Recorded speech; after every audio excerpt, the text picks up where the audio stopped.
I took leave like I always did by stacking it around real life. My last duty day ended at 1700. I turned in my keys, signed the log, and walked out of the building with that weird mix of relief and paranoia you get when you're finally off the clock, but still mentally scanning for problems. I had a plan that felt simple on purpose: drive home, see my parents sleep in my old room for one night, and then spend the rest of my leave handling adult stuff I actually needed, like the final walkthrough for a house near the water. Nothing dramatic, no big announcement, no surprise I'm back balloons. Just me, a duffel bag, and a highway that smelled like fast food and bad decisions. I kept my phone on the passenger seat face down. I didn't need distractions. I also didn't need my sister's name flashing on my screen like a warning label. I hadn't told anyone at home what I was doing with my money. That wasn't secrecy, that was survival. By the time I pulled into my parents' neighborhood, the sun was already low, the kind of orange that makes everything look nicer than it actually is. The grass was still the same tired shade. The mailbox still leaned a little to the right, like it had given up trying to stand tall in this family. I parked at the curb and sat for a second with the engine running. I wasn't nervous about seeing my parents. I was nervous about what version of my sister would show up. Kinsley wasn't just moody, she was strategic. She could turn any moment into a fundraiser, any conversation into a courtroom, and any boundary into a personal attack. She had a talent for making you feel guilty for breathing without paying rent. I cut the engine, grabbed my duffel, and walked up the driveway. The porch light was on. Curtains were half drawn. From the outside, it looked normal, cozy even. That's the thing about family drama. It usually happens in rooms that look like they should smell like cookies. I didn't knock right away. I adjusted my bag strap, breathed in, and tried to remember the last time I came home, and it didn't turn into an argument about money. It had been a while. I knocked anyway. A few seconds passed, then the door opened fast, and there she was. Kinsley. Not in a, "Oh my God, you're here" way. Not in a, "How was the drive" way. In a, "I've been waiting behind this door like a bouncer" kind of way. She planted herself in the doorway, so I couldn't step inside. She didn't even pretend she was happy to see me. Her eyes flicked down to my bag, like she was checking for a donation box. "Wow," she said loud enough for the people inside to hear. "You actually came." I blinked. "Hi, Kins." She laughed once, not a real laugh. More like a sound effect. "Don't call me that." I kept my voice flat. "Navy habit. Is Mom home?" Kinsley leaned her shoulder against the frame like she owned the place. "They're here." I looked past her into the hallway. My dad was standing back near the living room, half in shadow, like he was hoping the darkness could swallow him. My mom was behind him, arms crossed, face tight. Neither of them moved. Neither of them said my name. It hit me right in the chest, sharp and clean.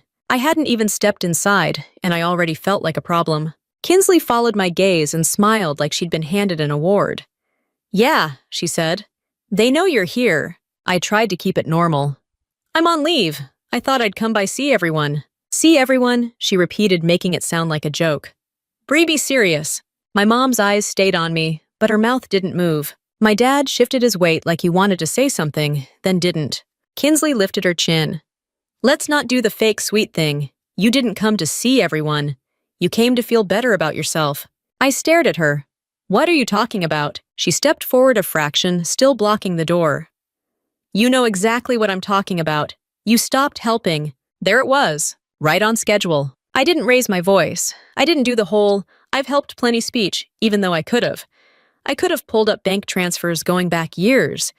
I could have shown the payments I sent when she just needed a little boost. The money I wired when she had an amazing opportunity. The time I covered her car insurance because she forgot again. The month I paid the electric bill because it's embarrassing to have the lights shut off. I could have done a lot. Instead, I said, "I haven't stopped helping. I stopped funding your business." Kinsley's eyes narrowed. There it is, the attitude. I exhaled through my nose. "Kinsley, I'm not doing this on the porch." "Oh, we're doing it right here," she said louder now. "Because I'm not letting you walk in like some hero when you won't even invest in my future." My dad's head dipped. My mom looked away for half a second, then back at me, like she was checking if I'd start crying. I didn't. Kinsley kept going, words spilling out like she'd rehearsed them. "You're the one with a steady paycheck. You're the one with benefits. You're the one who doesn't have to worry about real life. But you come home and act like you're above us. I almost laughed, almost. Because the idea that the Navy is not real life is one of those things you can only say if you've never had to show up at 0500 on 3 hours of sleep to fix a problem you didn't create, while someone yells at you like you personally invented gravity. But I didn't laugh. I kept my tone even. I'm not above anyone. I'm just not paying for another launch. Kinsley snapped. It's not a launch, it's a business. My mom finally spoke. Her voice was quiet but sharp. Bree, she's trying.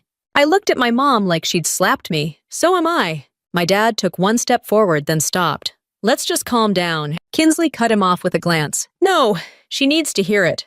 And then she said the line that made everything go cold. This house doesn't welcome you. She said it like she was quoting a rule. Like there was a sign on the door, and she was just reading it out loud. I felt my throat tighten, but I didn't let it show. I stared at her, then past her at my parents. I waited. I gave them a clean opening. A chance to be parents. A chance to say, that's enough. A chance to say, of course you're welcome here. My dad's eyes dropped to the floor. My mom's face stayed still. No one corrected her. The porch light buzzed softly above us. Somewhere down the street, a dog barked, like it was warning me to turn around. Kinsley's mouth tilted up. You heard me. I shifted my duffel higher on my shoulder. My hands felt steady, which almost scared me. Like my body had already accepted what my brain was still trying to process. I nodded once. Okay. My mom's eyebrows lifted, like she expected a fight. I didn't give her one. I looked at my dad. You too. His mouth opened, then closed. He cleared his throat. Bree, you know how your sister gets. Just don't make it worse. I stared at him for a beat, then looked back at my mom. She said nothing. Kinsley leaned closer, voice dropping like she was sharing a secret. Don't come back until you're useful. That one landed different. That one wasn't even about money. Not directly. It was about what I was in this family. A resource. A walking paycheck. A problem when I said no. I stepped back off to the porch. The cold air hit my face and made my eyes sting. I turned toward my car without rushing like I was leaving a store that had the wrong item, not walking away from my own house. Behind me, the door stayed open just long enough for me to hear Kinsley say, good like she'd won something. I got into my car, shut the door, and sat there with my hands on the steering wheel. My phone lit up with a missed call notification. Not from my mom, not from my dad, from Kinsley. I flipped it over on the seat, again stared straight ahead, and felt something click into place, quiet, solid, and final. Not anger, not revenge. A decision. I started the engine and pulled away from the curb, not knowing where I'd sleep that night, but knowing exactly what I wasn't going to be anymore. I drove until the neighborhood lights disappeared in my rearview mirror, then pulled into the first well-lit gas station I saw, and just sat there with my hands still locked on the steering wheel. My phone buzzed again. Kinsley. I didn't answer. I didn't even decline it. I let it ring out like a timer, then flipped the phone face down so I wouldn't see her name again. My chest felt tight like my body was still waiting for someone to jump out and say the whole thing was a misunderstanding. It wasn't. I got out, walked into the store, and bought the most basic. I am a person who is fine. Supplies a bottle of water, a protein bar, and gum. I stood at the counter while a teenage cashier scanned my stuff like he'd never seen anyone purchase sadness before. Back in the car, I chewed the gum hard enough to make my jaw ache. My eyes were dry. No tears. That part had already burned out like it had happened so many times. My body didn't bother anymore. That's what bothered me. Not that Kinsley said it. That my parents let her. And if I was being honest, really honest, none of it was new. It was just the first time they said it out loud with a door between us. When people ask what it was like growing up in my house, I usually give them the safe version. I say my parents did their best. I say my sister and I were different. I say I left early and joined the Navy because I wanted something stable. All true, but the real pattern was simple.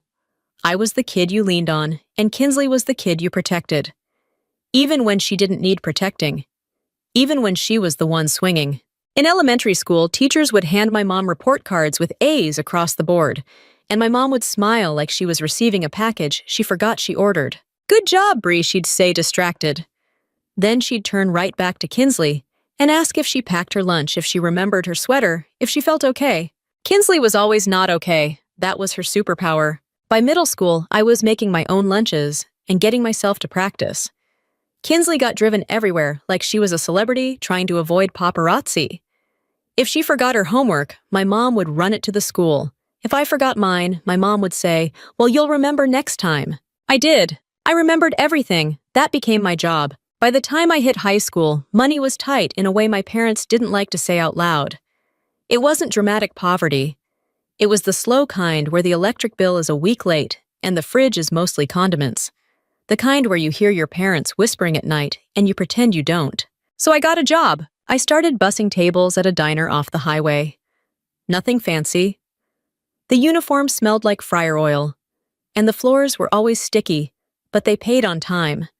I'd come home with cash tips in my pocket and hand my mom a folded stack like I was paying rent in a place I didn't choose. She'd take it without looking me in the eye, like accepting help from the strong one didn't count as needing help. I told myself it was temporary. I told myself it was teamwork. Kinsley didn't get a job. She tried once at a boutique and quit after 2 shifts because the manager had a tone. Somehow that became a family emergency. My mom made her cocoa. My dad told her she deserved better. I took another shift at the diner and didn't say a word. That's how it went. If I struggled, it was a lesson. If Kinsley struggled, it was a tragedy. The Navy was the first place in my life where the rules didn't change, depending on who was crying louder. I didn't have some movie moment where a recruiter shook my hand and fireworks went off. I just wanted out. I wanted structure.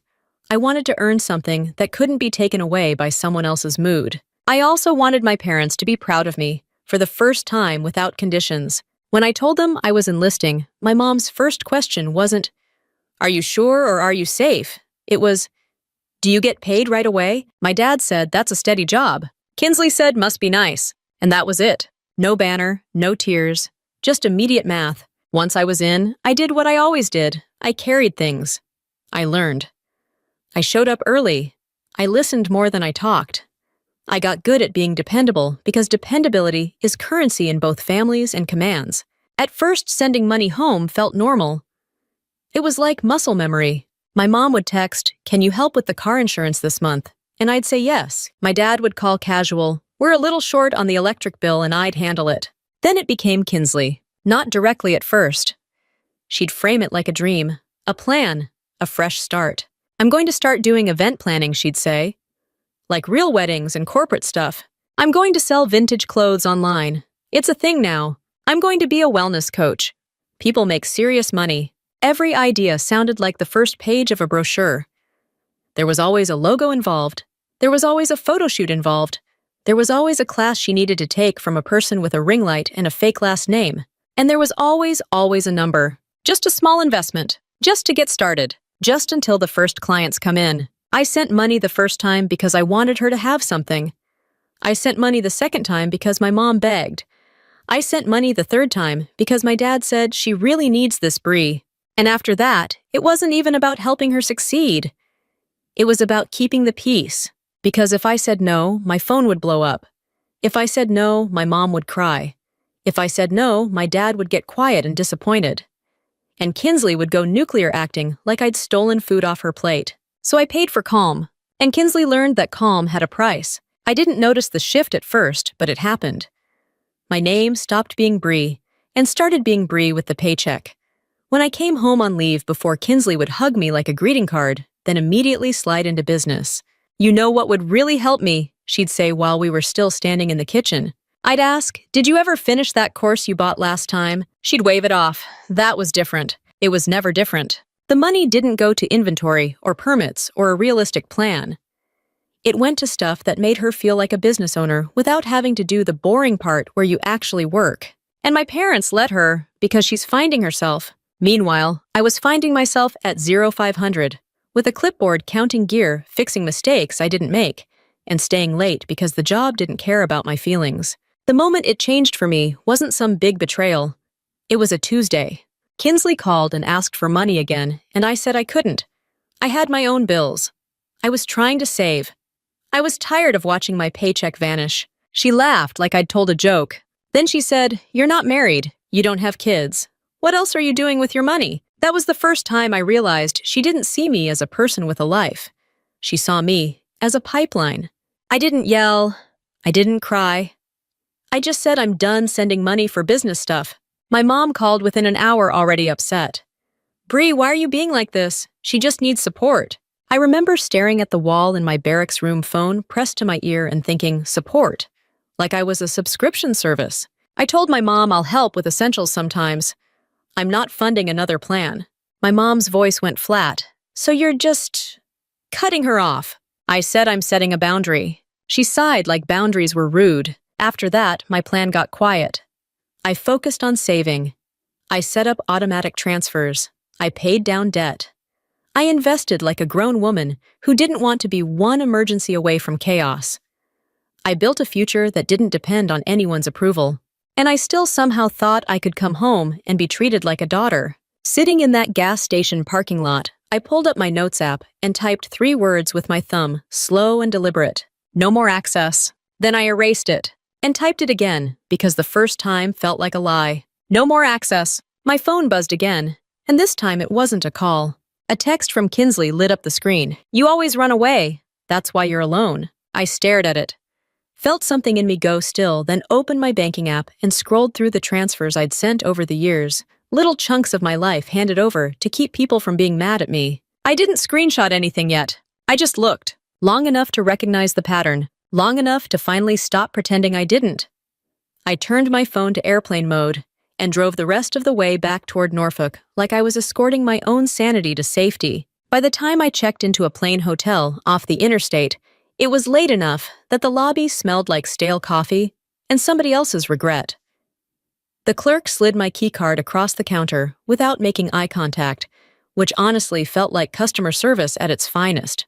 Up in the room, I dropped my duffel on the carpet and sat on the edge of the bed, fully dressed, boots still on, staring at the wall like it was going to explain my family to me if I waited long enough. It didn't. So I did what I always do when something is out of control. I made a plan. I pulled out my laptop, opened my email, and looked at the calendar for my leave. Inspection appointment, walk-through window, closing paperwork. Everything was already moving whether my mother spoke to me or not. The house wasn't some fantasy. It was practical. It was me being tired of hauling my life around like an overpacked sea bag. A place near the water close enough to base that I wouldn't have to piece my way into another identity. Not a mansion. Not some influencer beach palace with white couches nobody sits on. A real coastal house with weathered siding, a decent roof, and a porch where I could drink coffee without hearing somebody demand a wire transfer. I shut the laptop and finally took my boots off. My phone buzzed against the nightstand, even in airplane mode, like it was annoyed it couldn't deliver drama. I left it there. At 0530, my body woke up automatically. That's what years of the Navy does. You can be on leave and still pop awake like you're about to miss muster. I showered, dressed in jeans and a hoodie, and went down to the lobby for coffee that tasted like it had been filtered through a sock. I drank it anyway. Then I drove to base. Not because I had to, because I needed to feel normal. Naval Station Norfolk, at sunrise, is its own world. Cars lining up, people walking fast, everyone pretending they're not tired. The gate guard checked my ID, nodded, and waved me through like he'd seen 1,000 versions of me. Which he had. I parked and walked toward my building, breathing in that mix of salt air and diesel that makes outsiders think you're in a movie and makes sailors think great another day. I didn't have to be there, but I had a reason to stop by.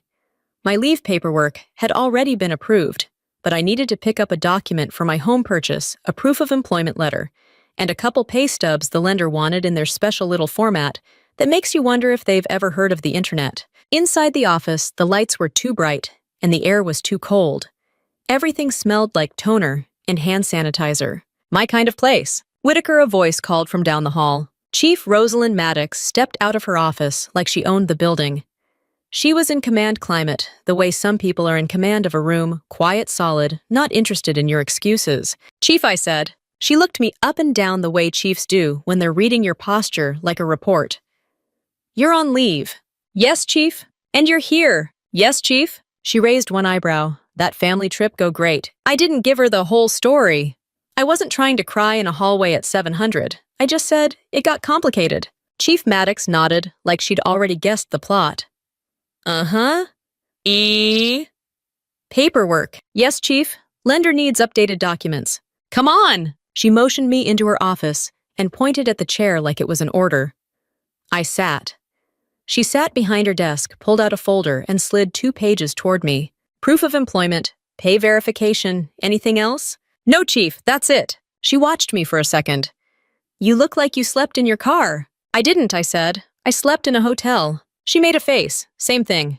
I almost smiled. Almost. Then my phone, which I'd taken off airplane mode on the drive, buzzed in my pocket, like it was desperate to be the main character. I ignored it. Chief Maddox tapped her pen against the desk. You want to talk, or you want to keep pretending you're fine? I took a breath. I'm fine. She leaned back. That's not an answer. That's a habit. I stared at the folder in front of me. The papers were clean, clear, organized, the opposite of my family. I said my sister told me I wasn't welcome at my parents' house. Chief Maddox didn't gasp, didn't look shocked. She just nodded once like she was updating a mental file. And your parents, they didn't stop her. Chief Maddox exhaled through her nose. Of course they didn't. I looked up. You're not even surprised. I've been in long enough to know family can be your biggest support system, or your biggest liability, she said. Sometimes both on the same day. I swallowed. She's mad because I won't fund her business. Chief Maddox gave a short laugh. Business? Let me guess. She's launching something. She's always launching something. Yeah, Chief Maddox said. Some people don't want to build.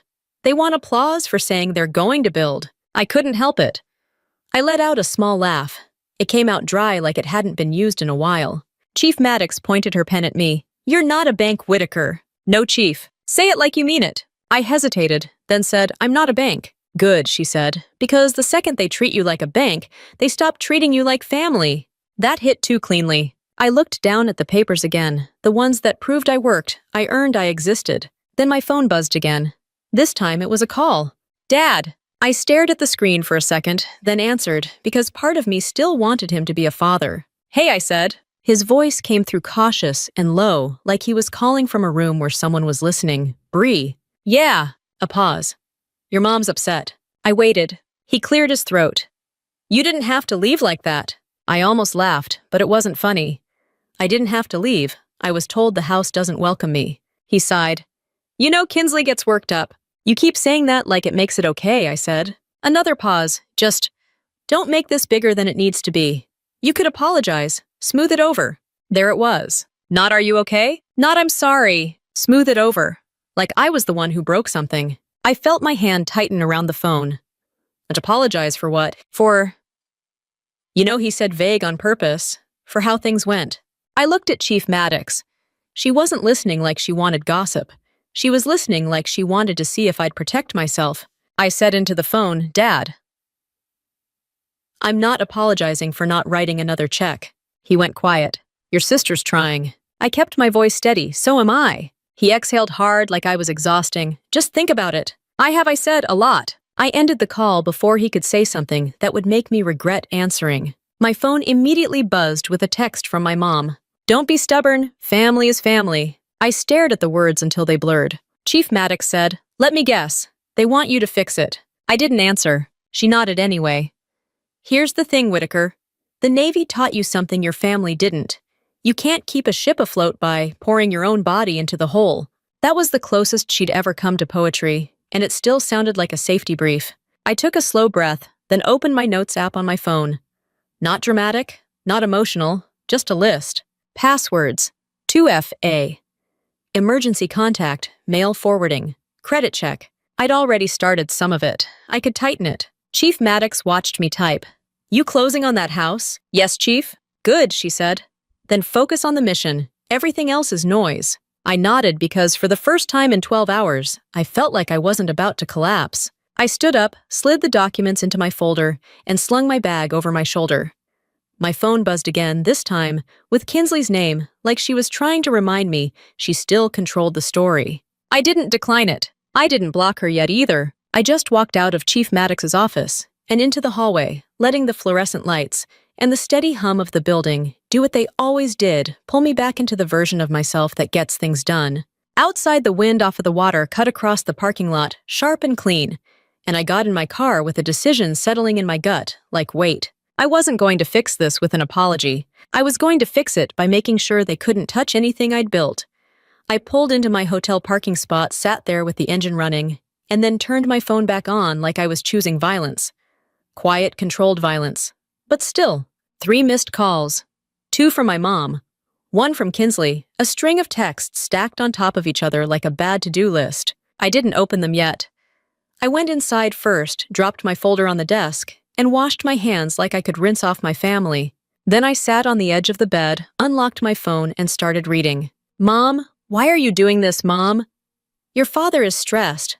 Mom, Kinsley is trying to build something. Mom, don't punish her because you're upset. That last one almost made me laugh. Punish her, like withholding my paycheck was some kind of cruelty, like I'd been withholding air. Kinsley's text came after all of that, perfectly timed, like she'd let my mom soften me up first. Kinsley, I'm not fighting with you. I'm offering you a chance to be part of something. I stared at the screen until my eyes went dry. Then a second text popped in. Kinsley, call me. Adults talk. Adults, I mouthed alone in my hotel room, and that one actually made me laugh. Quietly once. The kind of laugh you do when you can't believe the audacity, but you also can't afford to be surprised anymore. I called her anyway, not because she deserved it, because I wanted it on record, her tone, her words, her angle.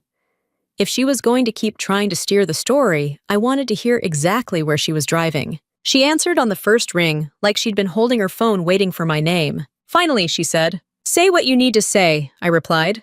There was a pause. I could hear a TV in the background and the faint clink of a spoon, like she was lounging while I sat in a hotel room trying to keep my life from getting hijacked. "I don't get why you're acting like this," she said, voice suddenly soft. "You show up and make everyone uncomfortable and then storm out." I kept my tone flat. "You told me I wasn't welcome." "You were welcome," she said immediately, like she could rewrite time if she spoke fast enough. "You just weren't welcome to come in and pretend everything's fine while you refuse to support the family." There it was again. Family as a business model. "What family support are you talking about?" I asked. "Because I've been sending money for years." She exhaled dramatically. "Oh my God, here we go with the scoreboard." "It's not a scoreboard," I said. "It's my bank account." Kinsley clicked her tongue. "Bree, you're in the Navy. You have stability. You have benefits. You're literally set up for life compared to most people." "Compared to you," I said. "Maybe. Because you keep setting fire to your own plans." Silence. Then she laughed sharp. "Wow. So that's what you think of me?" "I think you're capable," I said. "I also think you keep asking for money instead of doing the boring part." "What boring part?" "The part where you actually work," I said. She scoffed. "I am working." "Spending money isn't work," I replied. "It's spending money." Her voice shifted. It got sweeter. That was always her tell. When she went sweet, she was about to ask for something. "Okay," she said. "Let's be practical. You don't have to give me anything. Think of it as an investment." I didn't speak. She kept going, rolling out her pitch like she was on Shark Tank, except the sharks had more empathy. "I'm starting a boutique-style wellness events company," she said. "Not like random parties. Real curated experiences. Small groups. Retreat vibes without the travel. I've already got the name. I've got the brand direction. I've been talking to venues." I pictured her sitting on her bed with a notebook full of Pinterest screenshots. "What do you need?" I asked. "Seed money," she said, casual. "Just to get it off the ground."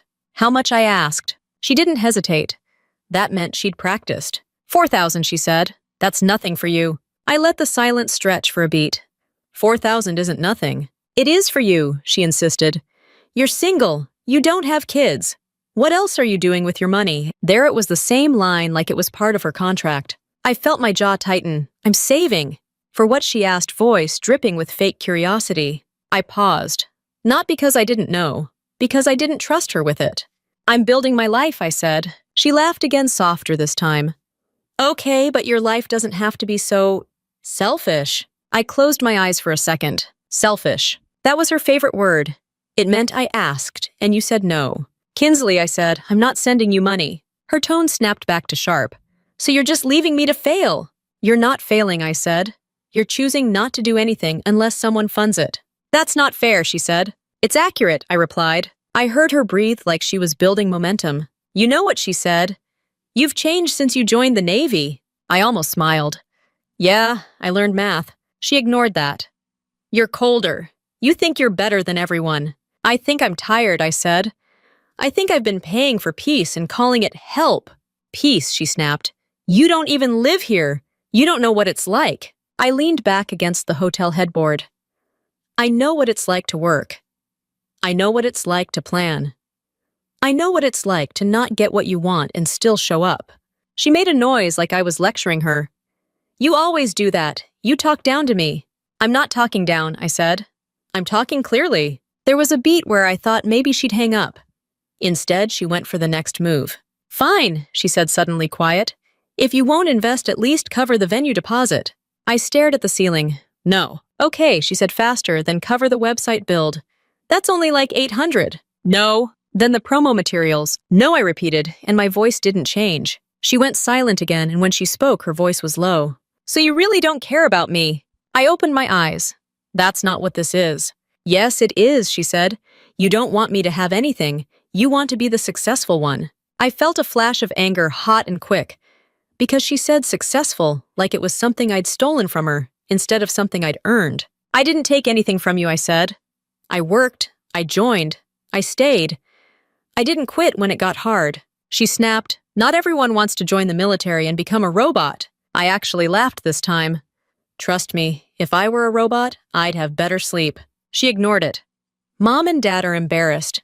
Do you know how it looks when you refuse to help your own sister? I'm not refusing to help, I said.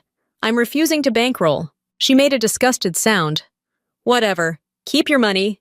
Keep your little savings. Keep your perfect life. Then, like she couldn't stop herself, she added, Don't bother coming back. You made your choice. My stomach tightened, but my voice stayed even. You already told me that. She hung up. I stared at my phone for a second, then set it down on the nightstand like it was contaminated. 10 seconds later, a group text popped up. My mom, my dad Kinsley, and 2 relatives I barely talked to. Kinsley Bree won't help me start my business. She came home and disrespected Mom. Aunt Linda Bree, is that true? Mom Bree, please don't do this in the family chat, Dad. Let's just calm down.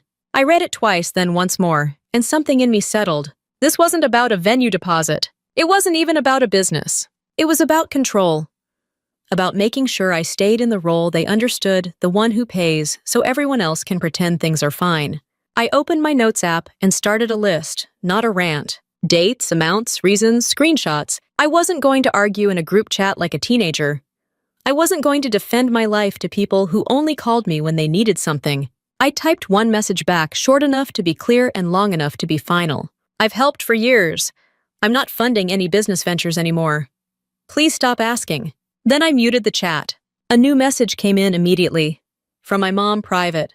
If you don't help your sister, don't expect to be treated like family. I stared at that line until the humor of it finally hit me. Dark, bitter humor, but still humor. Treated like family. As if I'd just been handed a membership card I could lose for missing a payment. I locked my phone, stood up, and grabbed my folder of house documents off the desk. The edges were crisp. The timeline was real. The plan was mine. I wasn't going to beg for a door that was held shut on purpose. I was going to build one that only opened when I decided. I opened my laptop at the little hotel desk, pulled up my banking dashboard, and treated my family like a recurring charge I needed to cancel before it overdrafted my life.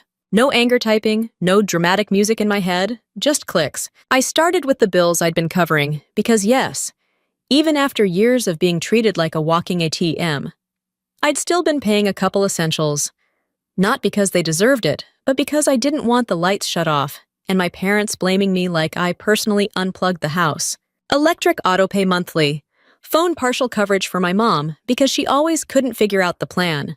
One streaming subscription I didn't even watch, somehow tied to their TV. And a couple transfers labeled groceries that always turned into Kinsley needed gas. I stared at the list and felt that familiar tug, the reflex to keep things stable for people who never kept me stable. Then I remembered Kinsley's face in that doorway. This house doesn't welcome you. Click. I turned off the streaming service first. Petty maybe, but I wasn't about to fund my own humiliation in HD. Click. I changed the electric bill payment from autopay to manual, set a reminder for one last payment, and put a note next to it. Final. No discussion. I didn't want a gotcha. I wanted clean separation. Next phone. I opened the carrier app and removed my card from the account. I didn't cancel her service or do anything dramatic. I just stopped being the silent sponsor. If my mom wanted to keep her phone, she could pay for it like every other adult in America. Click! Then I pulled up my savings and investment accounts and checked the settings. Two-factor authentication was already on for most of them, but I tightened everything anyway. New passwords, new security questions that weren't guessable. No more mother's maiden name nonsense. No more answers a family member could know. I also changed the answer to first pet to something completely unrelated, because if Kinsley knew one thing about me, it was how to weaponize my past. Then I did the thing that felt weirdly emotional, even though it was just a form. Emergency contact. My mom and dad had been listed for years. Because that's what you do when you don't want to admit your family can be a liability. I stared at their names on the screen for a second, Howard Cheryl, and thought about how neither of them said one word while Kinsley stood there like a bouncer. I changed it. Primary, my close friend Tasha from my command, the one who actually showed up when life got messy. Secondary, Chief Maddox, because if something happened to me, I trusted her to act, not perform grief for an audience. I hit save. My chest loosened just a little, like my body finally believed I was allowed to protect myself. My phone buzzed again. Group chat. I didn't open it. Instead, I opened my credit monitoring app and ran a quick check. My credit had been clean for years, boring, consistent, beautiful. But after that group chat and Kinsley's little adults talk line, I wasn't taking chances. I placed a fraud alert. Then I froze my credit. It took 10 minutes and felt like locking my front door in a neighborhood where people keep accidentally trying your handle. Once it was done, I exhaled and stared at the screen. There was something almost funny about it. My family had trained me to anticipate chaos, and the Navy had trained me to document it. Perfect match. My phone lit up with a private call. Mom. I stared at it until it stopped ringing. Immediately after, she sent a text. Mom, did you really mute the family chat? I didn't respond. Another one came. Mom, you're making this worse. Then, Mom, your father is disappointed. I read that one twice. Not angry, just tired. My father was disappointed in me the way a man is disappointed when the remote control stops working. Not sad, not concerned, just inconvenienced. I set the phone down and opened my email. My lender had sent a message earlier. Subject line, clear to close. Final documents needed. I clicked it. Inside was a list. Pay stubs, employment verification, updated bank statement for the down payment account, confirmation of earnest money. All things I could provide. All things that had nothing to do with my family. I forwarded the email to myself with a note handle today. Then I texted my realtor. Me. Still good for walkthrough on Friday, realtor. Yep. Friday, 10 o'clock. Bring ID. I stared at the message for a second. Friday, 10 o'clock. A normal adult appointment. A real milestone. Not a fight, not a plea. Not a negotiation with someone who thought my paycheck belonged to them. My phone buzzed again. Kinsley this time. I answered without thinking, then immediately regretted it. What I said. Her voice was bright, like she was calling to invite me to brunch. Hey, so Mom told me you're acting crazy. I almost laughed. Acting crazy? Yeah, she said. Like muting the family chat, that's childish. I leaned back in the chair. I'm not arguing with you in a group chat. It's not arguing, she said. It's accountability. Accountability would be you paying your own bills, I replied. Her tone shifted. Okay, wow. You're really gonna do that thing where you talk down to me? I'm not talking down, I said. I'm talking straight. She sighed dramatically. You don't get it. You don't live here. Exactly, I said. And I'm not paying to live there either. There was a pause, then her voice got lower. So what, you're cutting everyone off? I'm setting boundaries, I said. She laughed, and it wasn't sweet this time. Boundaries. That's what people say when they're selfish. I didn't take the bait. Kinsley. I'm not sending you money. So you're just fine letting Mom and Dad struggle, she snapped. I looked at the folder on the desk, my employment letter, my pay verification, the evidence that I handled my life like an adult. They're not struggling, I said. They're choosing not to deal with you. Her breath caught like I'd said something obscene. She recovered fast. You think you're so smart. You think because you wear a uniform, you can judge everyone. I'm not judging, I said. I'm observing. I hate how you talk, she said.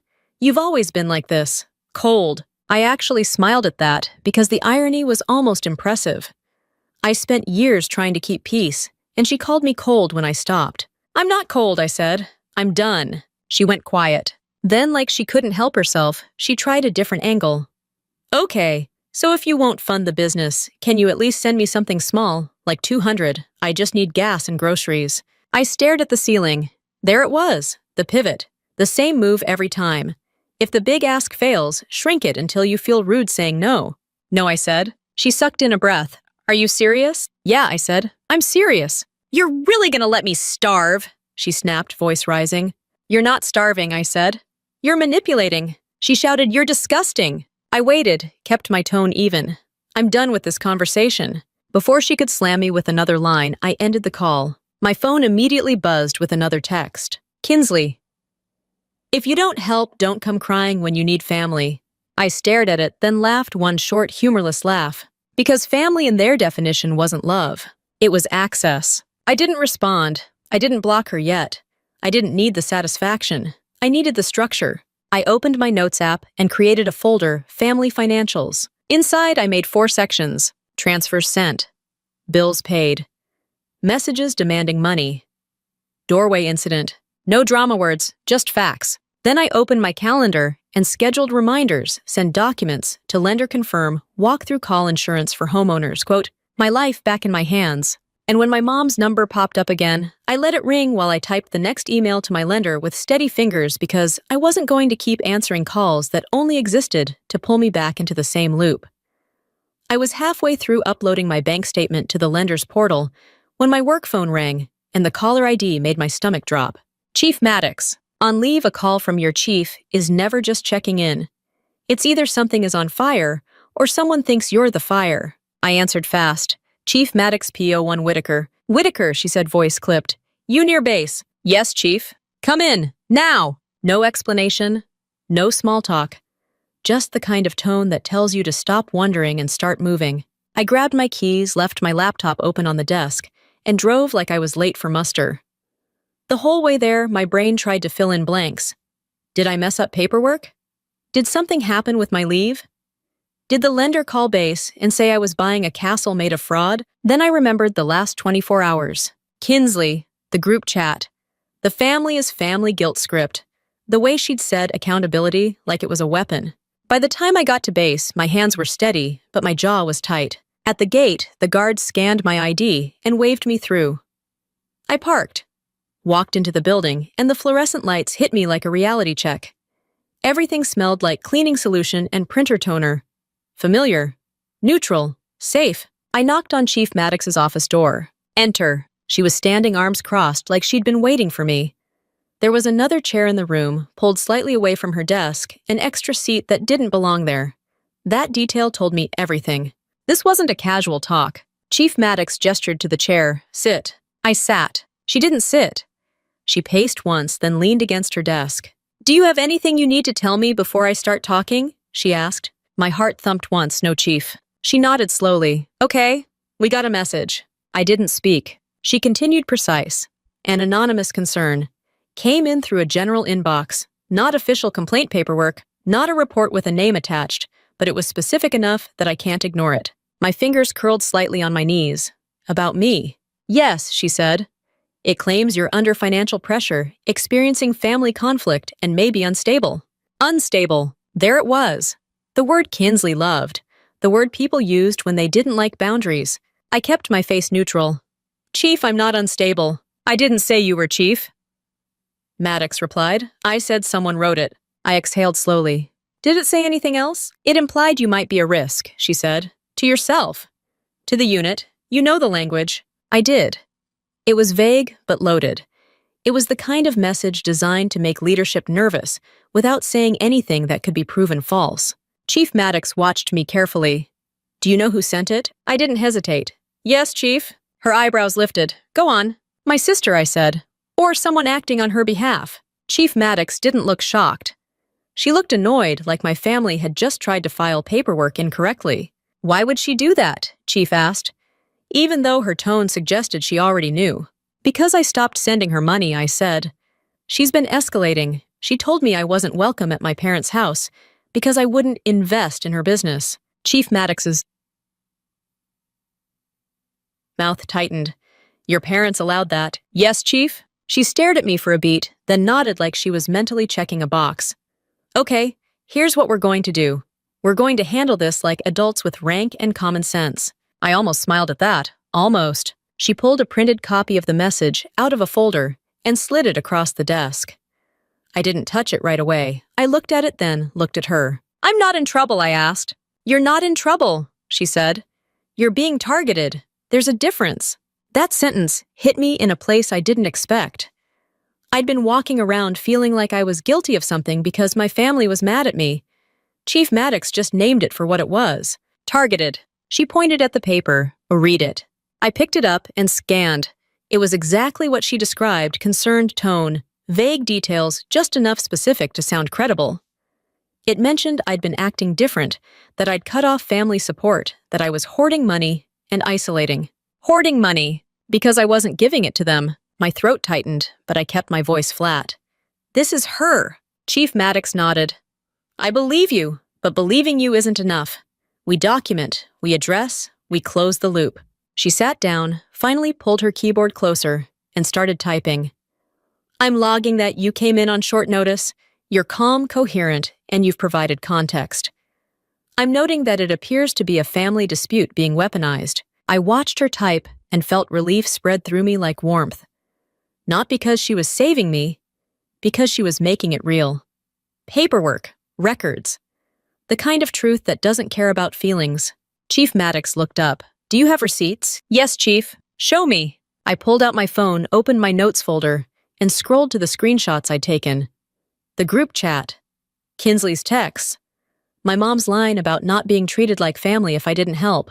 I handed the phone over. Chief Maddox read without expression, then gave me a look that said she'd like to personally throw my sister into the sea. She slid the phone back. Good, keep all of it. Yes, Chief. She tapped her pen against the desk. Now listen carefully. You are not required to explain your personal finances to your family. You are not required to fund anyone's lifestyle. And you are not required to take abuse just because it comes with a Christmas card. I nodded. And she added, you are going to protect yourself the same way you protect a supply chain. You close gaps. You reduce access. You control information. Yes, Chief. She leaned back. Who's your emergency contact? I hesitated for a fraction of a second, then said I updated it. Primary is my friend Tasha. Secondary is you, Chief. Chief Maddox blinked, then smirked. Bold. It's practical, I said. She gave a short nod. Good. Then her voice went serious again. Do you feel safe? Yes, Chief. Do you feel like you're at risk of harming yourself? No, Chief. Do you have any intention of doing anything that would compromise your duties or your clearance? No, Chief. She nodded once. All right. That's the check-in. That's the box I needed to check. Now I need you to understand the bigger picture. I sat up straighter. This is a form of sabotage, she said. It's amateur and emotional, but it's still sabotage. Family can't just fling accusations into the wind and expect your command not to look. I swallowed. I'm sorry this is touching work. Chief Maddox waved a hand. Don't apologize. You didn't start it. You're ending it. She slid the anonymous message back into the folder. If they contact the unit again, we respond the same way professionally, factually, with documentation. No drama, no chasing. Yes, Chief. She paused. And you keep your home purchase quiet. You do not share your address. You do not give anyone a spare key. You do not let anyone stay just a few weeks. I let out a breath that was almost a laugh. You sound like you've met my family. Chief Maddox's mouth twitched. I've met plenty of families. Different names, same tactics. She stood signaling the meeting was over.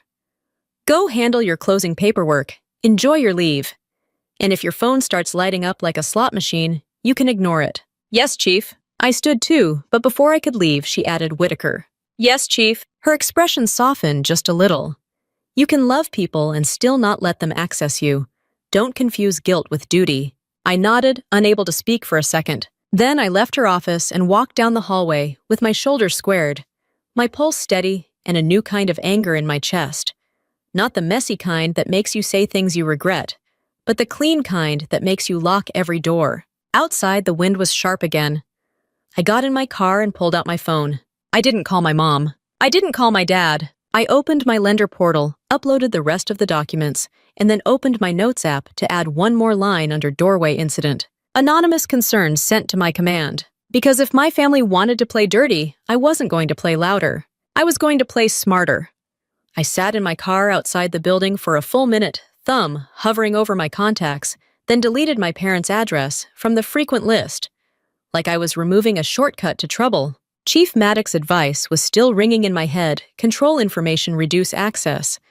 So I treated my next 48 hours like an operational plan. No announcements, no venting posts, no, can you believe this text to cousins who would screenshot it and send it right back to my mom. Quiet, clean.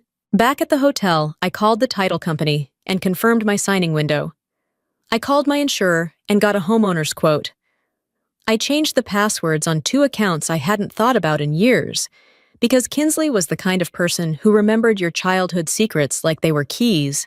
Then I did something that felt both ridiculous and necessary. I checked my mail settings. My old home address was still connected to a couple places, a credit card I never used, a store account I forgot existed, and one stubborn subscription that had been following me like a clingy ex. I updated every single one, because if my family couldn't get money out of me, I didn't want them finding comfort in getting information. The next morning, my realtor texted me a quick update about the walkthrough schedule. Normal stuff. Boring stuff.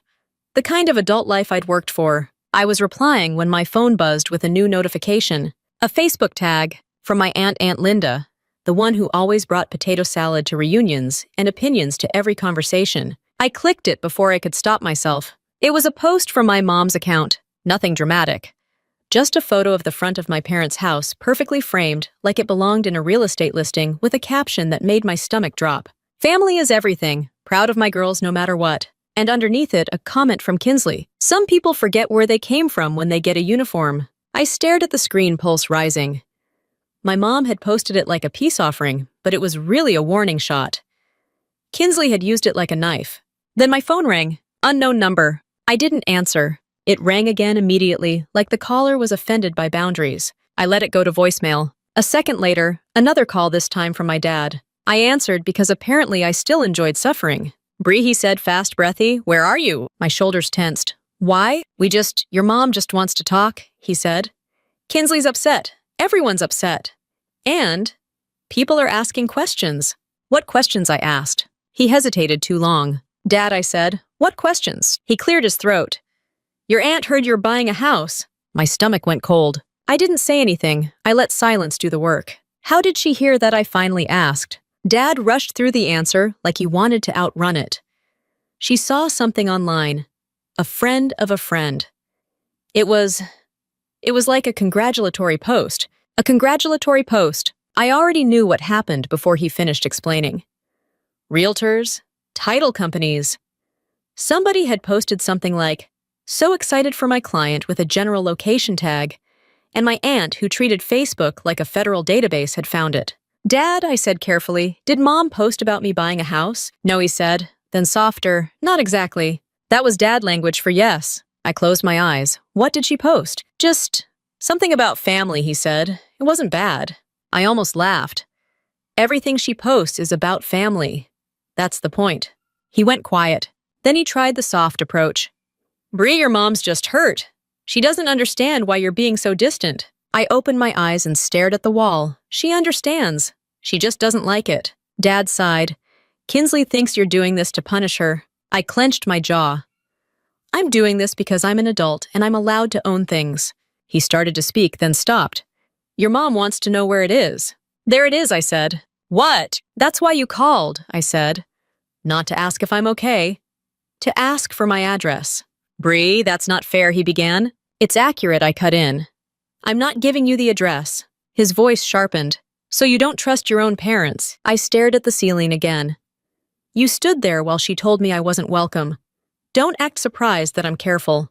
Dad didn't have an answer for that. He went back to the usual line. Just, don't make this bigger than it is. I laughed once low. Dad, you already made it bigger when you let her call my command. Silence. Then his voice dropped. That was Kinsley, not us. Who pays her phone bill? I asked. He didn't answer. I ended the call without yelling. That was my new skill, ending things without performing emotions for people who didn't deserve them. My phone immediately buzzed with a text from my mom. Mom, we heard you bought a house near the water. Why didn't you tell us? So that was the narrative now. Not are you safe? Not I'm sorry? Not even congratulations. Why didn't you tell us? Like information was a right. I didn't reply. Then another text came in Kinsley. Kinsley, you bought a beach house but can't help your own sister. That's disgusting. I stared at it and felt something in my chest go still. Beach house. She made it sound like I was sipping cocktails on a yacht, not buying a modest coastal home, with careful budgeting, and a lender who wanted my blood type. I opened my notes folder and added a new section, leaks. Then I took action. First, I texted my realtor. Me, can you remove any post about my closing and ask your team to do the same, realtor? Of course. I didn't post anything with details, but I'll make sure nothing is shared. Second, I called the title company and asked them to lock down privacy. No sharing, no casual client mentions, no public congratulations. Third, I pulled up my USPS settings and ensured all mail forwarding and informed delivery were under my control. I changed the password again, because why not? Then I did what Chief Maddox would call closing the gap. I wrote house rules before the house even fully belonged to me. Not emotional rules, practical rules. No spare key for family, no mail sent there for anyone but me, no unannounced visits. No, I'm in town, so I'm stopping by. All visits by invitation, and that invitation can expire. I typed it out in a clean note, like it was a policy memo, because that's what it was, a policy for my peace. My phone buzzed again. Group chat. I unmuted it just long enough to see what was happening. Aunt Linda. Is it true Bree bought a beach house? Cousin Markwell must be nice. Mom Bree hasn't responded. I'm worried. Kinsley. She doesn't care. She thinks she's better than us. My mom's I'm worried line would have been hilarious if it weren't so predictable. She wasn't worried about me.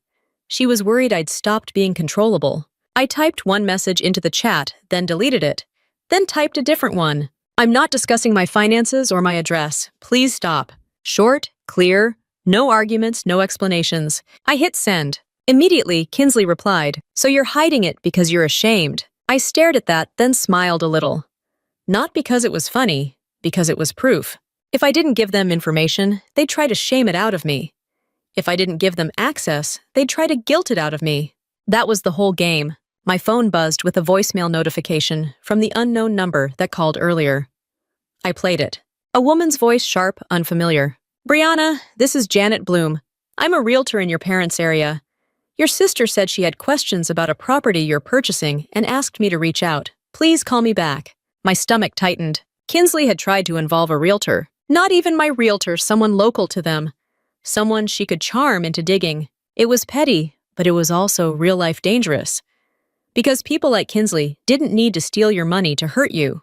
They just needed your information. I saved the voicemail. Then I opened my notes and added another line under leaks. Kinsley contacted a realtor to fish for details. I set my phone down, stood up, and paced the small hotel room, once breathing slow. I wasn't panicking. I was adjusting. I sat back down at the desk, opened my laptop, and drafted one email, polite, firm, simple. To Janet Bloom, subject, do not contact me again. I'm not working with you. Please do not share or seek any information about my purchase. Any further contact will be documented. I didn't send it yet. I read it twice, removed anything emotional, and kept it clean. Then I opened my calendar and double-checked the walkthrough time. Friday, 10 o'clock. The plan was still the plan. My family could talk all they wanted. They weren't getting my address, they weren't getting a key, and they definitely weren't getting to rewrite my life into a group chat storyline. Not anymore. I sent the email to the random realtor, shut my laptop, and laid my ID and closing folder on the desk like I was setting out gear before an inspection. Friday morning came fast. I drove to the walkthrough with my coffee in the cup holder and my nerves under control. The sky was gray-blue, the kind of coastal morning that smells like salt even before you see the water. My realtor met me outside the house with a clipboard and that upbeat professional smile people use when they don't know your family, just tried to crowdsource your address. "Morning, Bree," she said. "You ready?" "Yep," I said, and I meant it. The house wasn't a dream mansion. It wasn't a look-at-me purchase. It was practical and mine. Weathered siding, solid roof. Good bones, nothing fancy. A small porch, a yard that would need work. A short drive to base.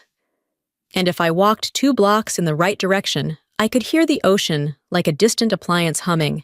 We did the walkthrough, the way adults do, checking outlets, running faucets, testing the garage door, making sure nothing that wasn't supposed to disappear had vanished. As I flipped light switches and opened cabinets, I felt something I hadn't felt in a long time. Calm. Not the calm you get because everything's easy.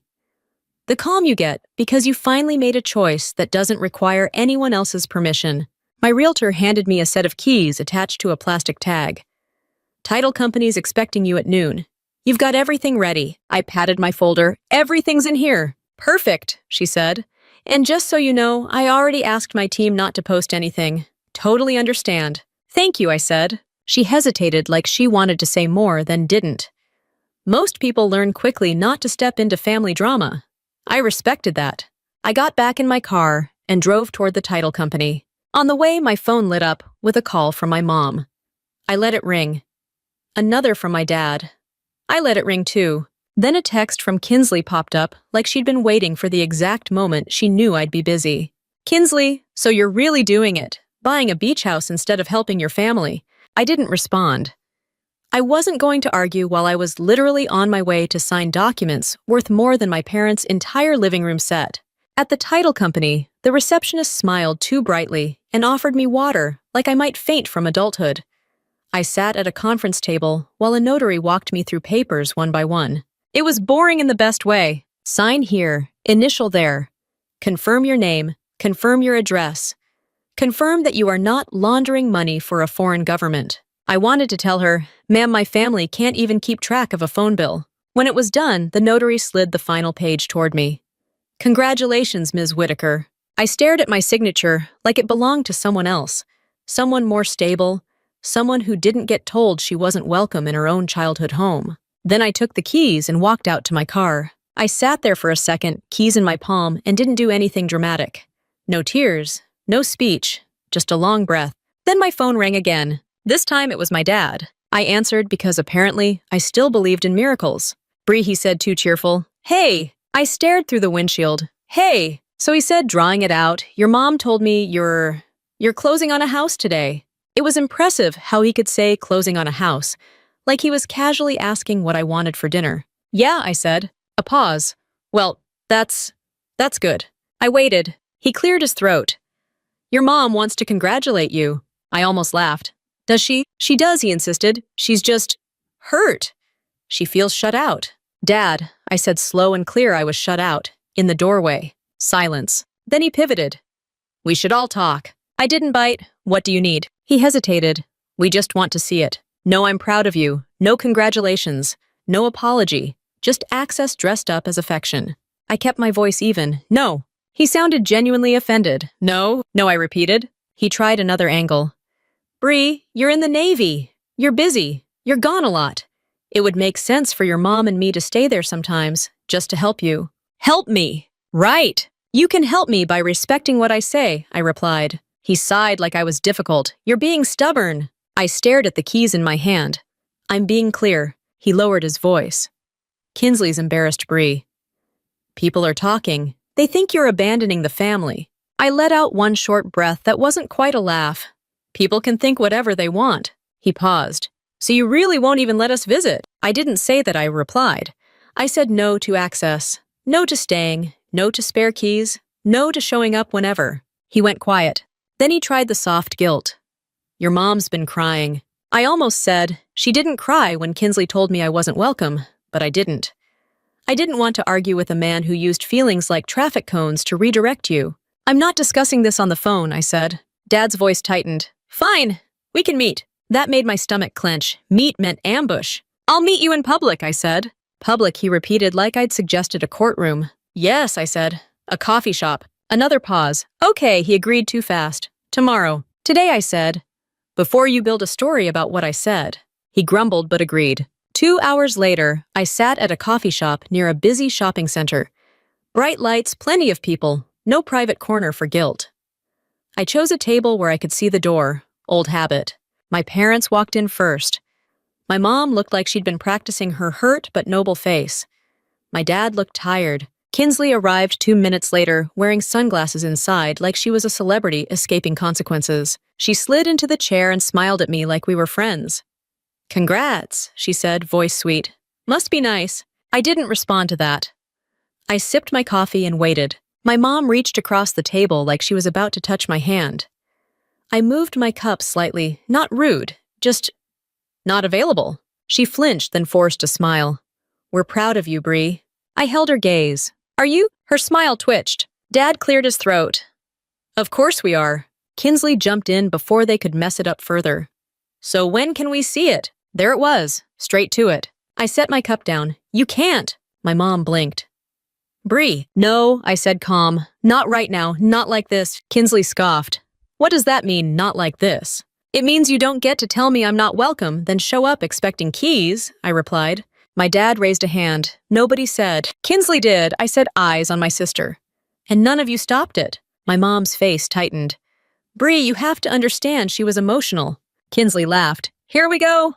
The Navy lecture. I leaned forward slightly. This isn't a lecture. This is the rule: no spare key, no staying there, no mail, no dropping by. If I invite you, we can talk about a visit, but you don't get to move in. Kinsley's mouth fell open. Move in? Who said move in? My mom jumped in quickly. We just thought, since you'll be gone sometimes, it would be smart. We could keep an eye on things. Kinsley added a little too eagerly, and I could use the extra room to work. It'd be perfect for my business. I stared at her. No. She slammed her palm lightly on the table, just enough to get attention. So you'll buy a beach house, but you can't help me get a venue deposit. I didn't flinch. Correct. My mom's voice rose. Bree, this is family. I nodded once. Then act like it. Don't treat me like a payment plan. Kinsley leaned back, eyes narrowed. You're really going to hold a grudge over one sentence. I looked at her steady. It wasn't one sentence. It was the truth. My dad's jaw tightened. He looked like he wanted to push harder, but he was in public, and that made him careful. My mom tried again softer. Honey, we just want to be close to you. I met her eyes. Then start by respecting a no. Kinsley let out a sharp laugh. You're unbelievable. I didn't argue. I didn't defend. I just sat there calm in a way that made her uncomfortable because she couldn't pull me into the old loop. Outside the window, people walked past carrying shopping bags and iced drinks, living their own lives, not negotiating their dignity at a coffee shop table. I picked up my keys in my pocket with my fingertips like a reminder, then stood up. I'm leaving, I said. My mom's eyes widened. Bree, don't. I'm not doing this, I said simple. I said what I said.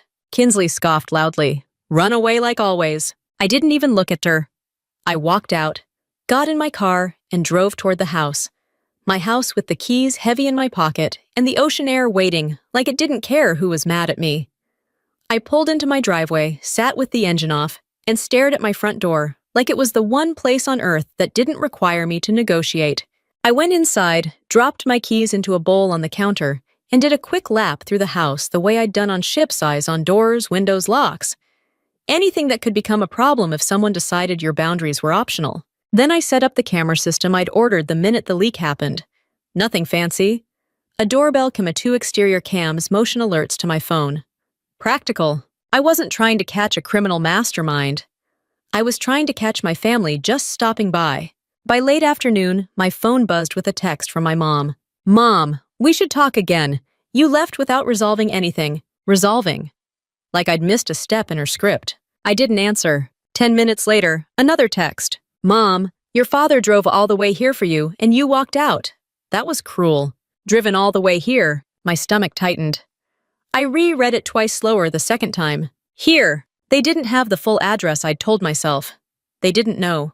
Then how did my father drive all the way here? I opened my camera app. Nothing. Just the front porch, empty sunlight slanting across the steps. The street quiet. A neighbor walking a dog. Normal. Maybe my mom meant here as into the coffee shop. Maybe she was being dramatic. That was always possible. I forced myself to breathe and stayed focused on what I could control. I wrote one response and kept it short. Me, I said what I said. Please respect it. I set my phone down and tried to do something normal like unpack. I opened a cabinet and realized I didn't have a single plate in the house yet. My life was still half in boxes. I had a couch being delivered in 2 days and a mattress on the floor like I was a college kid with a mortgage. I smiled at that. It was stupid and perfect. Then my phone buzzed with a motion alert. Front door. My chest went tight instantly. I opened the camera feed. For a second, All I saw was the top of someone's head. Then the camera adjusted. My mom, my dad, and Kinsley standing a little behind them, holding a rolling suitcase like she was checking into a resort. My body went cold. I didn't move. I didn't open the door. I just stared at my phone while they stood on my porch like this was normal, like the coffee shop conversation had been a scheduling misunderstanding, not me saying no in plain English. My mom pressed the doorbell. The chime echoed through the empty house, cheerful and innocent, like it didn't know it was being used for emotional warfare. My phone buzzed again, call from Mom. I didn't answer. I opened the camera's two-way audio instead. My voice came through the speaker calm and slightly distorted. "Why are you on my porch?" My mom jumped a little, then recovered fast. Bree opened the door. "No," I said. My dad leaned toward the camera, like he could reason with technology. "We just want to talk." "We already talked," I replied. Kinsley stepped forward into framed sunglasses on like she was still auditioning for a reality show.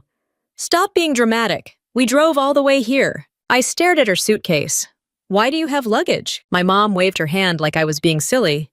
"It's nothing, just in case. We weren't sure how long we'd stay." My throat tightened, but my voice stayed even. "You're not staying." Kinsley laughed. "Oh my God, you're seriously going to do this?" "Yes," I said. "I'm seriously going to do this." My dad's face tightened. "Bree, you're making a scene." I almost laughed. I was alone in my own house, speaking through a doorbell camera. If anyone was making a scene, it wasn't me. "Leave," I said. My mom's smile strained. "Honey, we're family." "You didn't act like family in that doorway," I replied. "And you didn't act like family in that coffee shop. You're not coming in." Kinsley stepped closer, eyes sharp. "So you can buy a house near the water, but you can't even let your own mother use the bathroom." I stared at her. Of course she went for something that made me look cruel. I kept my voice steady. "There's a gas station 2 blocks away." My mom's mouth fell open. "Bree." My dad raised his voice. "This is ridiculous. Open the door." I didn't. I walked to the living room window, instead staying out of view, and watched them through the blinds. My hands were steady, my stomach wasn't. Kinsley was talking fast, pointing at the door, like she was presenting an argument to a jury. My mom kept looking around like she expected a neighbor to come out and witness her as a victim. My dad paced agitated, like he wanted to yank the door open, the way he used to yank the remote from my hand when Kinsley wanted a different channel. My phone buzzed again, another doorbell press. Then a harder knock. I opened the two-way audio again. "If you don't leave," I said calm, "I'm calling the police." My mom froze. "You wouldn't." "I would," I said. "Because this is my property, and you're trespassing." My dad's face changed, like he was seeing me as a separate adult for the first time, and not liking it. Kinsley scoffed loudly. "You're insane." I let that sit there. Let her say it into a camera that recorded everything. Then she said the line that made my blood turn hot. "You owe us," she snapped. "You wouldn't have anything without this family." I laughed once sharp. "I have this because I worked." "You worked," she shouted. "You get a paycheck from the government." I leaned closer to my phone voice, still even. "Kinsley, you don't get to tell me I'm not welcome and then demand my house." My mom jumped in voice, pleading, "Bree, your sister is just stressed." "She didn't mean it." "She meant it," I said. "And none of you corrected her." My dad barked. "We're not doing this through a camera," I replied. "Then you should have listened at the coffee shop." Kinsley rolled her suitcase an inch closer to the door, like proximity would change my answer. "We're staying one night." "That's it." "No," I said. My mom's voice rose sharper now. "After everything we've done for you," I cut her off, still calm. "Name one thing you did for me that wasn't attached to me paying for Kinsley." Silence. My dad looked away first. Kinsley exploded. "You're such a liar. You're selfish. You're cold. You're going to die alone with your stupid house." I didn't respond. I watched her unravel on my porch suitcase beside her, while my mom tried to hold her arm like she was restraining a dog that bites. My phone buzzed with another notification text from Aunt Patrice. "Aunt Patrice, I just heard. Don't open that door." I stared at the message and felt a weird wave of relief. Someone had noticed. Someone wasn't asking me to be smaller. I typed back with one hand. "Me, I'm not opening it." Then another message came in from her. "Aunt Patrice. They don't miss you. They miss your money." I swallowed hard and read it again. On the porch, my mom pressed the doorbell again, rapid this time, like she was trying to wear my door down with persistence. My dad leaned toward the camera and lowered his voice like he was being reasonable. "Bree, if you don't let us in, don't be surprised when you have no family left." I stared at him through my phone screen. Dad, I said quietly, you already left. His face tightened. Kinsley shouted, say goodbye to Mom then. My mom's expression shifted, not to sadness, but to anger, the kind she saved for when she wasn't getting what she wanted. Fine, she snapped. If you want to be alone, be alone. Then she did something I didn't expect. She turned toward Kinsley and hissed, stop yelling. The neighbors will hear. So that was the fear. Not losing me, being seen. My dad grabbed the suitcase handle and yanked it back like he was pulling Kinsley away from a bad idea.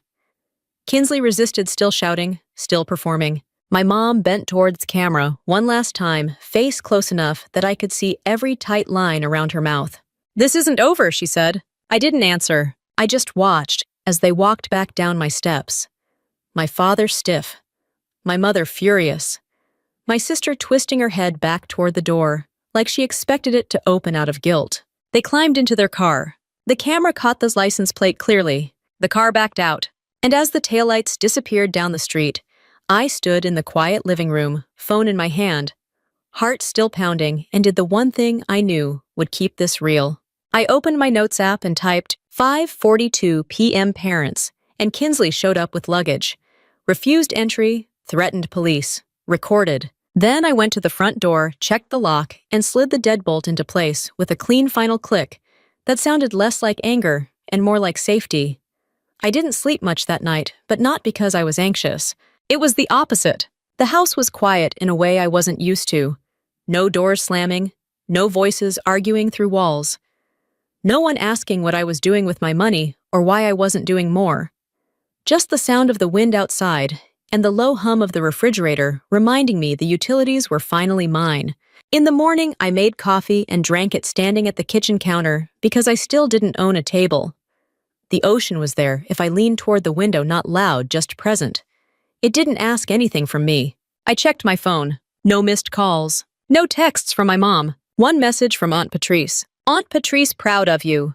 Call me when you're ready. I typed back a simple thank you and put the phone down. By the end of the week, the couch arrived. Then the bed frame. Then a couple lamps I bought without asking anyone's opinion. I hung a single framed photo on the wall, not of my family, but of my command at a charity run from a few years back. People who showed up.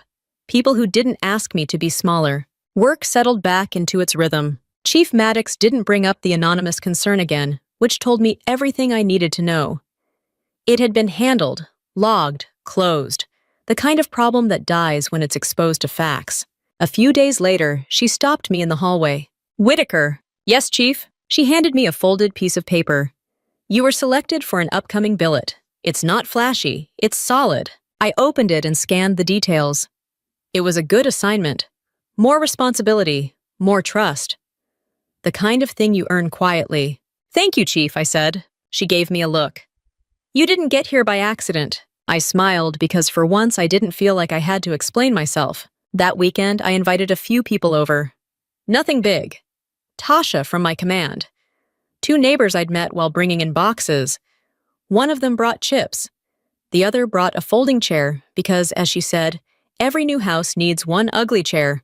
We sat in the living room, shoes kicked off, drinks balanced on boxes, laughing about nothing important.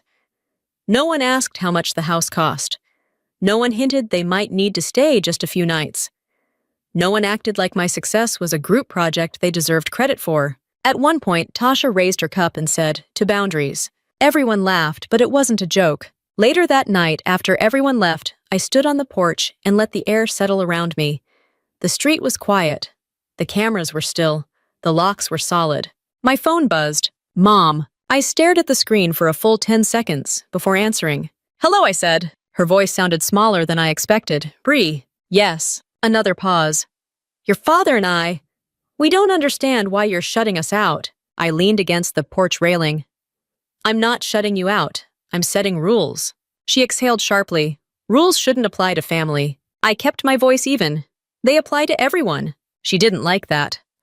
I could hear it in the way she breathed. Your sister is devastated. I almost laughed, but I didn't. She showed up at my house with a suitcase. She was emotional. She was entitled, I corrected. My mom's voice tightened. You didn't have to threaten the police. I didn't threaten, I said. I explained consequences. Another pause, then softer. We raised you better than this. I nodded to myself. You raised me to take care of myself when no one else would. She didn't respond. I waited, not filling the silence, not rescuing her from it. Finally, she said, "Can we start over?" I chose my words carefully.